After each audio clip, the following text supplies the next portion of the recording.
안녕하세요. 반갑습니다. 보험 덕후 보타쿠입니다. 출근길에 듣는 보험 이슈 오늘은 실손보험, 과잉 진료 손본다라는 내용으로 준비를 했습니다. 자, 1년에 도수 치료를 무려 280번 받았습니다. 2019년도 1460만 명을 대상으로 조사했을 때는요, 1등을 하신 분이 무려 1년에 병원을 824회 갔습니다. 내용은 위염, 허리염자, 무림염자로 갔는데 청구 금액은 약 3천만 원이었습니다. 예, 60세 여성으로 제가 기억을 하거든요. 자, 여기에다가 백내장 하면 뭐 백내장 검사 부분도 있고 다초점 렌즈 부분도 있는데, 다초점 렌즈 같은 경우는요 가격 차이가 25만 원에서 비싼 데는 830만 원까지 차이가 납니다. 뭐 도수 치료도 병원에 따라서 수십 배 수백 배 차이가 나고요. 그리고 백내장 검사를 보면은요, 보통 검사비 같은 경우는 큰 병원이 비싼 게 일반적이잖아요. 근데 되레 백내장 검사비는 동네 병원이 26만 원, 큰 병원은 8만 원으로, 결국 제가 지금 말씀드리는 모든 내용은 과잉 진료라든가 의료 쇼핑에 대한 이야기를 하고 있고, 이 부분이 바로 실손보험 적자의 주범입니다. 자, 실손보험 청구가 들어오면요 95%가 비급여입니다. 결국 이 비급여를 잡아야 되는데, 비급여는 아시다시피 건강보험에서 적용이 제외되는 부분이다 보니까 병원에서 임의로 급여를 그 병원비를 책정해서 받을 수가 있습니다. 병원마다 천차만별인 거죠.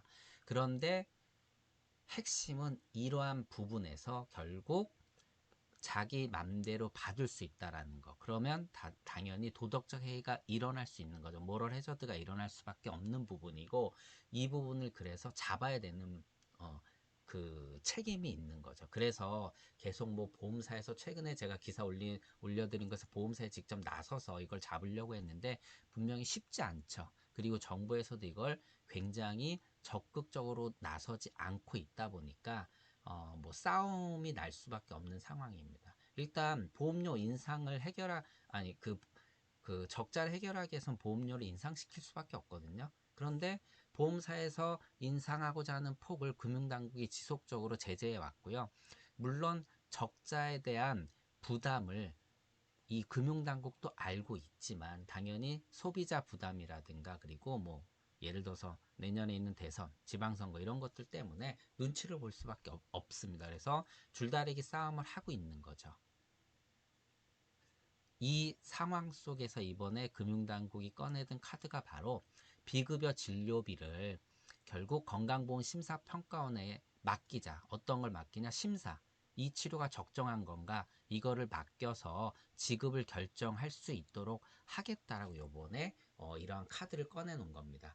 아시다시피 자동차보험 같은 경우는 이미 건강보험심사평가원에서 심사를 하고 있거든요. 이러한 능력들을 바탕으로 해서 결국은 이 실손보험의 적자 주범이 되고 있는 비급여에 심사도 맡기자라고 하는 겁니다. 그리고 이렇게 심평원에서 비급여 부분 심사를 하게 되면 향후에 또 문제가 되고 있는 거 있죠. 실손보험 청구 간소화요. 이 부분도 영향을 받을 수 있다. 도움이 될 수 있다. 결국 뭐 비급여 진료비 정보라든가 이런 것들이 공개되는 것을 꺼려 하기 때문에 의료계에서 엄청 반발을 하고 있어서 지금 실손보험 청구 간소화가 도입이 못 되고 있는데, 이런 것들이 도입될 수 있는 또 계기까지 또 마련될 수 있다라고 좀 얘기를 하고 있습니다.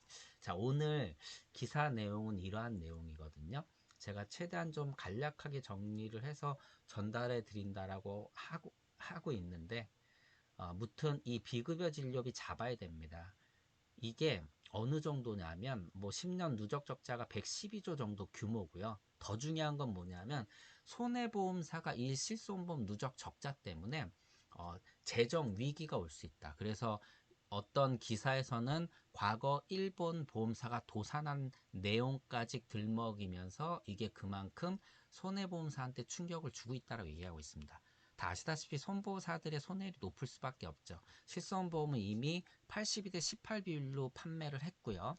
손보사가 82의 비율을 차지하고 있고 3,900만 매 가입하고 있고, 올해 적자는 약 거의 4조, 3조 5천억에서 4조까지도 보고 있거든요. 그런데 많이 판 보험사가 현재 손해율이 높다 보니까 착한 실속까지 다 이미 손해율이 100%가 넘어섰기 때문에 결국 부담이 될 수밖에 없는 거죠. 그래서 이런 보험사, 손보사의 위기까지 언급될 정도로 실손보험은 정말 보험업계에 엄청난 이슈거리가 될 수밖에 없고 문제가 될 수밖에 없고 조정될 수밖에 없습니다. 결국 이거에 칼을 대지 않으면 보험사든 소비자든 결국 피해를 볼 수밖에 없는 상황이죠. 그래서 계속적으로 실손보험에 대해서는 우리가 집중할 수밖에 없고요. 이러한 제도들이 실제 어떻게 이제 그 전개될지는 모르지만 오늘 신문 기사에서처럼 해당 제도를 통해서 조금씩 적자를 줄여 나가서 좋은 방향으로 이어질 수 있으면 좋겠습니다. 이상으로 오늘 출근길에 듣는 보험 이슈 마치도록 하겠습니다. 고맙습니다.